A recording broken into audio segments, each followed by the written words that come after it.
जय श्री राम दोस्तों, हमारे YouTube चैनल राष्ट्र की बात चैनल में स्वागत है। आज हम बात करेंगे कुंभ में जो दुर्घटना हुई उसके बारे में। कुंभ में भगदड़ में 20-30 लोग की मृत्यु हो गई और कुछ लोग घायल हो गए, तो इसके बारे में बात करेंगे। कुंभ क्षेत्र क्या है? 20 से 30 हज़ार एकड़ में फैला परिक्षेत्र है, जिसकी कैपेसिटी है लगभग सरकार के द्वारा आकलन के माध्यम से 2 करोड़ की कैपेसिटी थी। 2 करोड़ लोगों की रहने खाने की व्यवस्था वहाँ पर पर्याप्त थी। लेकिन कुंभ के वातावरण के कारण, कुंभ जाने के वातावरण के कारण सरकार की यूपी सरकार के द्वारा प्रचार किया गया, इसका व्यापक बड़ा प्रचार हुआ। उससे कारण पर डे लगभग 3 से 4 करोड़ लोग पहुँच रहे हैं। उसकी कैपेसिटी सोचिए 2 करोड़ है, वहाँ से 3 से 4 करोड़ पहुँच रहे हैं। अंदाज़ा लगाइए, 2 करोड़ दिल्ली की जनसंख्या है, 2 करोड़ मुंबई की जनसंख्या, वहाँ अगर 4 करोड़ पहुँच जाए तो क्या होगा? ईंटें पत्थर पोल खंबे तक नहीं बचेंगे। वहाँ अब 2 करोड़ की व्यवस्था में वहाँ 4 करोड़ पहुँच रहे हैं।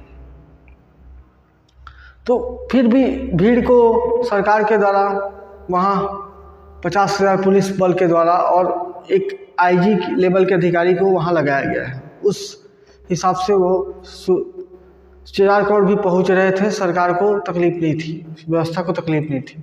लेकिन मौनी अमावस्या के दिन क्या हुई? लगभग 7 से 8 करोड़ व्यक्ति पहुंच गए वहाँ। 7 से 8 करोड़, समझिए, आप कल्पना कीजिए किसी ग्राउंड क्षेत्र का, किसी अपने शहर का ही कल्पना कीजिए। वहाँ अगर कहीं भीड़ अचानक आ गई, उस शहर की कैपेसिटी से ज़्यादा आ गई, उस वायुमंडल, उस वातावरण के, उस भूमंडल के की कैसी परिस्थिति रही होगी सोचिए। 2 करोड़ की कैपेसिटी है, वहाँ 7 से 8 करोड़ पहुँच गया। तो घाटों का भी विस्तृत है, 50 से 60 घाट वहाँ बनाए गए हैं। तो घाटों में भी बोला गया था कि वहाँ घाट में नहीं रुकना है, नहाना है, निकलना है। कुंभ में 50 से 60 घाट हैं और सभी के लिए पर्याप्त व्यवस्था है। घाट में घाट में स्नान करने की पर्याप्त सुविधा है। और गंगा घाट में, यमुना घाट में, संगम घाट में सारे जगह पर्याप्त व्यवस्था है। लेकिन जब वहाँ के मौनी अमावस्या के दिन कुछ घाट में रात को प्रवेश करने वाले लोग वहीं रुक गए और 4 बजे नहाने के इंतज़ार करने लगे और इधर से भीड़ बाकायदा लगा, तो कंटिन्यू भीड़ बढ़ रही है उधर।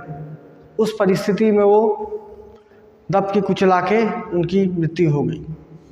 फिर भी सोचिए, परिस्थिति उतनी भीड़ आ रही थी। सोचिए 2 करोड़ की कैपेसिटी है उस कुंभ क्षेत्र की, परिक्षेत्र की, वहाँ 8 करोड़ पहुँच रहे हैं। क्योंकि कुंभ जो प्रयागराज है, 4 कुंभ हैं, उनमें से एक प्रयागराज है, नासिक है, हरिद्वार है। तो ऐसे क्षेत्र में पहुंचना कितने सौभाग्य की बात है। और बाकायदा ये सरकार के द्वारा प्रचार किया गया कि कुंभ आइए। तो जनता भी जागरूक, एक आंदोलन की तरह हो गई है। सोचिए, भारत में अवस्था की तरह हो गई है। सारे ट्रैफिक व्यवस्था उधर जाने के ही उड़ाती रहे और आने की संभावना कम है, क्योंकि लोग जा रहे हैं वहाँ हफ्ता भर, 4 दिन, 5 दिन, 6 दिन, जैसी सुविधाजनक वैसी हो रही। आरएसएस के सरकारवा और काशी के पान प्रचारक ये तक कह चुके हैं कि 1 हफ्ता तक वहाँ कुंभ के क्षेत्र में, प्रयागराज के क्षेत्र में ना आए अपने निजी वाहनों की सुविधा से। सोचिए, क्योंकि वहाँ जाने वालों की संख्या बढ़ रही है, लेकिन वहाँ से आने वालों की संख्या न के बराबर है। कई वहाँ से निकल रहे हैं, जा रहे हैं तो 3-3, 4-4 दिन के ट्रैफिक में फंसे हुए हैं। ये स्थिति परिस्थिति हो गई है। सोचिए कैसा पूरा देश का एक सिस्टम, देश की कल्पना कीजिए ना आप कि देश पूरा जाना चाहता है कुंभ की ओर, पूरा देश, चारों साइड से उस क्षेत्र पे कितना दबाव होगा। तो ये परिस्थिति है, इस कारण वहाँ की उतने लोगों की अवस्था का मृत्यु हुई। हमें उसका गहरा दुख है, लेकिन लेकिन उससे समाज में एक दुख तो हुआ उन जिन परिवारों को वहाँ सदमा पहुँचा या फिर उनको परिवार को बिछोड़ना पड़ा, उनके लिए दुख है। लेकिन समाज में जागृति का भाव है, समाज में ये जागृति का भाव है कि अब कुंभ 12 साल में एक वर्ष आता है, एक बार आता है। इसके लिए भी आने का तांता लगा हुआ है, जाने का तांता लगा हुआ है। लोग मान नहीं रहे हैं, कितनी दुर्घटना घटना हो, लेकिन के वो सोच रहे हैं कि ये परम सौभाग्य है, जीते जी पता नहीं आगे देख पाएंगे कि नहीं देख पाएंगे। इस कारण वो निरंतर जा रहे हैं। नहीं तो 2 करोड़ की, आप 2 करोड़ की पॉपुलेशन की जनसंख्या की कल्पना कीजिए, वहाँ 4 करोड़ पहुँच रहे हैं। 2 करोड़ जनसंख्या में मुर्दा घर में जाइए या फिर शमशान घाट में जाइए, 100 लाशें तो लोग जल रही हैं, ये एक्सीडेंट से, बीमारी से, दुनिया भर से। लेकिन कुंभ क्षेत्र में सोचिए, अभी तक ऐसे मरने की घटना नहीं आई थी। तो वो जो पहुँचे हैं बड़े सौभाग्यशाली लोग हैं, या तो फिर सौभाग्यशाली लोग हैं और भगवान उन आत्माओं की सोचे होंगे कि इनका मोक्ष यही होना है, तो उस परिस्थिति में उनकी मृत्यु हो गई। क्योंकि ये कुंभ क्षेत्र, सोचिए आप, कल्पना कीजिए, 2 करोड़ के जनसंख्या वाले शहर में क्या नहीं हो सकता था। 100 लाशें तो वहाँ